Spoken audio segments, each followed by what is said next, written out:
ఇద్దరి మెంటాలిటీలు కలిసినాయా లేవా, కుటుంబ పరిస్థితులు, వాళ్ళ కుటుంబ ఆచారాలు, వీళ్ళ కుటుంబ ఆర్థిక పరిస్థితులు వీళ్ళ ఇద్దరి సరి సమానంగా ఉన్నాయా లేవా, వీళ్ళ అమ్మాయి ఆలోచనలు అబ్బాయి ఆలోచనలు సరిగ్గున్నాయా లేవా, ఇవన్నీ చూస్తాం.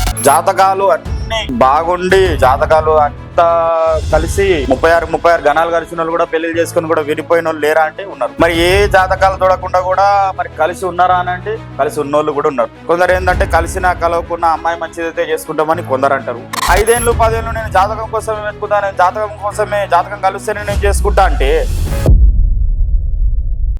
పెళ్లి విషయంలో జాతకాలు ఇంకా నమ్మే వాళ్ళు ఉన్నారంటారా? అంటే ఈ జాతకం ఉన్న వాళ్ళే కావాలి అట్లా అని ఇంకా అడుగుతుంటారా మిమ్మల్ని?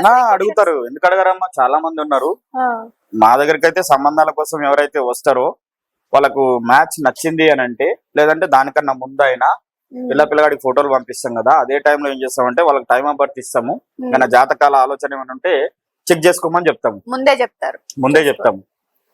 ఇక కొందరు ఏంటంటే మీరు చూస్తారా అని నన్ను అడుగుతారు. నాది మధ్యవర్తిత్వం తప్ప నాది జాతకాలు చూసే పని కాదు. నేను పంతులు గారిని కాదు, అయ్యగారిని కాదు. నా డ్యూటీ పిల్లగారిని చూడడం. అది ఏదైతే ఉందో నా డ్యూటీ సక్రమంగా నిర్వర్తిస్తా. సంబంధాలు అయితే తీసుకొస్తా, సంబంధాలు చూపించే ప్రయత్నం చేస్తాము. ఏమన్నా ఉంటే జాతకాలు అనేవి చూసుకోమని చెప్తాము.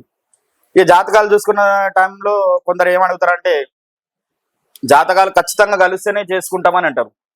అంటే ఎవరి రిక్వైర్మెంట్ వాళ్ళది, మనం తప్పు పట్టేది కాదు. కొందరు ఏంటంటే కలిసిన కలవకున్న అమ్మాయి మంచిదైతే చేసుకుంటామని కొందరు అంటారు. జాతకాల విషయం ఎలా ఉంటదంటే వాళ్ళ మనోభావాలకు సంబంధించిన విషయం. ఎవరిని ఇక్కడ కించపరిచేది లేదు. ఖచ్చితంగా చూస్తామంటే టైం ఇస్తాము, ఆమెకు సంబంధించిన ప్లేస్ ఆఫ్ బర్త్ ఇస్తాము, అన్ని చెక్ చేసుకోండి, అంతా బాగుందంటేనే అమ్మాయిని చూడడానికి రమ్మని చెప్తాం మా బ్యూరోలో అయితే. ఎందుకోసం అంటే మళ్ళీ ఇక్కడికి వచ్చిన తర్వాత మళ్ళీ వాళ్ళ ఇంటికి పోయి మళ్ళీ జాతకాలు చూసుకొని మళ్ళీ కలవలేదని మళ్ళీ ఇవన్నీ తిప్పలు మేము పడలేము. కాబట్టి అమ్మాయి తల్లిదండ్రులైనా అబ్బాయి తల్లిదండ్రులైనా జాతకాలు ఏమున్నా మీరు చూసుకొని రండి. ముందే చెప్తారు చూసుకోండి అమ్మాయి నచ్చితే. ఇక నా దృష్టిలో అంటవా జాతకాలు కలిస్తేనే చేసుకోవాలన్నా కలవకపోతే చేసుకోవాలా అనే ఆలోచన ఏదైతే ఉందో, నేనేమంటానంటే కలిసిందా లేదా పక్కన పెడితే ఇద్దరి మెంటాలిటీలు కలిసినాయా లేవా, కుటుంబ పరిస్థితులు, వాళ్ళ కుటుంబ ఆచారాలు, వీళ్ళ కుటుంబ ఆర్థిక పరిస్థితులు వీళ్ళ ఇద్దరి సరి సమానంగా ఉన్నాయా లేవా, వీళ్ళ అమ్మాయి ఆలోచనలు అబ్బాయి ఆలోచనలు సరిగ్గున్నాయా లేవా, ఇవన్నీ చూస్తాం. ఇప్పుడు మా దగ్గరికి చాలా మంది వస్తారు. జాతకాలు అన్ని బాగుండి జాతకాలు అంతా కలిసి 36 గణాలు కలిసిన వాళ్ళు కూడా పెళ్లి చేసుకుని కూడా విడిపోయిన వాళ్ళు లేరా అంటే ఉన్నారు. మరి ఏ జాతకాలు చూడకుండా కూడా మరి కలిసి ఉన్నారా అని అంటే కలిసి ఉన్నోళ్ళు కూడా ఉన్నారు. అంటే ఈ ఉద్దేశం ప్రకారం ఏంటంటే జాతకం అనేది మ్యాండేటరీ కాదు. పరిస్థితులు, మెంటాలిటీలు, వాళ్ళ పరిస్థితులు మనకు అవసరం. మన అమ్మాయిని పోషిస్తాడా లేదా, మన అమ్మాయిని సరిగ్గా చూసుకుంటాడా లేదా, మన కుటుంబానికి ఈ పిల్ల సంసారం చేయగలుగుతుందా లేదా, ఇవన్నీ ఎంతో కొంత వాళ్ళ పాత పరిస్థితులు, వాళ్ళ కుటుంబ పరిస్థితులు చూసి మనం అర్థం చేసుకోవాలి.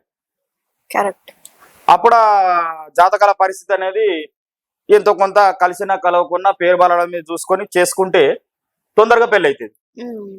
ఇక నాకు జాతకాలు కలిస్తేనే నేను చేసుకుంటా, నాకు జాతకాలు ఆలోచన ఉంది అని అంటే లేట్ అవుతుంది. లేట్ అయిన తర్వాత మొదటి అమ్మాయి కూడా రెండవ సంబంధం చేసుకునే పరిస్థితులకు వచ్చేసింది. మొదటి సంబంధం అబ్బాయి కూడా రెండవ సంబంధం అమ్మాయిని చేసుకునే పరిస్థితులకు వచ్చేసారు. అదే జాగ్రత్త పడితే ఇంత దూరం రాదు కదా. ఎప్పుడు మనం అనుకున్నట్టు ఉండదు, జరగదు. అంటే దాన్ని దృష్టిలో పెట్టుకుని ఏంటంటే దానికి టైమ్ ఆఫ్ పీరియడ్ పెట్టుకున్నావు. 3 నెలలో 6 నెలలో వెతికినావు. 5 ఏళ్ళు 10 ఏళ్ళు నేను జాతకం కోసమే వెతుకుతాను, జాతకం కోసమే జాతకం కలిస్తేనే నేను చేసుకుంటా అంటే ఆ పిల్లగాడు ఎప్పుడు పెళ్లి చేసుకుంటాడు, ఎప్పుడు పిల్లలుగా అంటాడు, ఎప్పుడు ముందుకు పోతాడు, నెత్తి బట్ట పొట్ట అన్ని వస్తాయి. తల్లిదండ్రులు ఏంటంటే ఈ విషయాన్ని గుర్తించి, నేను తప్పు చెప్తలేను, ఉన్న సజెషన్ చెప్తున్నా, టైమ్ ఆఫ్ పీరియడ్ స్పేస్ తీసుకొని 5-6 నెలలు చూసిర్రు స్టార్ట్ చేసినామంటే తొందరగా కానిచ్చేయాలి ఏదున్నా. లేదంటే మధ్యవర్తులు చూసేటోళ్ళు కూడా విసిగిపోతారు. వీళ్ళు జాతకాలు కలిస్తేనే చేసుకుంటారు లేకపోతే చేసుకోరు, మనకు అవసరమా? 5,000 10,000 తీసుకుంటారు, జోలో పెట్టుకుంటారు, చూసినంత కాలం చూస్తారు. ఇక వాళ్ళ మెంటాలిటీ అర్థమైన తర్వాత పెద్ద మనుషులు కావచ్చు, మధ్యవర్తులు కావచ్చు, చూడడం మానేస్తారు, సంబంధాలు తీసుకురారు. వాళ్ళు ఇదే టైము ఇంకొక అమ్మాయికో అబ్బాయికో ఆ కుటుంబాలకు ఇస్తే వాళ్ళకి ఎంతో కొంత పారితోషికం వస్తుంది కదా. కాబట్టి మేము ఇవన్నీ విషయాలు మా దగ్గరకు వచ్చిన తర్వాత కౌన్సిలింగ్ ఇచ్చిన తర్వాతనే ఫైల్ తీసుకుంటాం. తర్వాత వాళ్ళ ఇష్టం. మేమైతే ఎవరి రిక్వైర్మెంట్ అయినా గౌరవిస్తాం. 100కు 100% వాళ్ళు ఏదనుకుంటున్నారో, ఏది కోరుకుంటున్నారో అది చేయడానికి ప్రయత్నం చేస్తాం. మేము ఉన్నదే దానికోసం. కాబట్టి ఈ జాతకాల గురించి తల్లిదండ్రులే ఆలోచించాలి. Okay sir.